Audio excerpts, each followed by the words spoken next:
इस साइज का प्याज अगर किसी के पास है तो मार्केट में लेके आए। नाजरीन, राय वो जो फार्मर थे, यूनस भाई का नाम किसी तारफ का मोहताज नहीं है। एक चीज आपको दिखाने लगा हूं, ये खरबूजा नहीं है, ये ग्रीन गोल्ड का प्याज का एक हाइब्रिड है। क्यों भाई यूनस? जी। ब्राउन सेगमेंट में ये एक प्याज है जिसकी पटाई हमने की है कितने दिन पहले? 25 दिन पहले। 25 दिन पहले इसकी पटाई हुई है।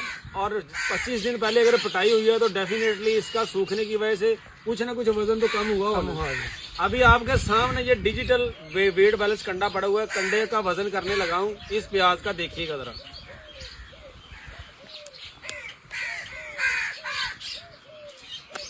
$712 ग्राम का प्याज है ये, 712 ग्राम का 25 दिन पहले हार्वेस्ट हुआ है। हम जो कहते हैं कि 900 ग्राम का प्याज निकलेगा वो बिल्कुल सच है, ये झूठ है? बिल्कुल सच है। ये एक और हाइब्रिड है रेड सेगमेंट में, इसका वजन चेक करें जरा, ये भी 25 दिन पहले हार्वेस्टिंग हुई है इसकी।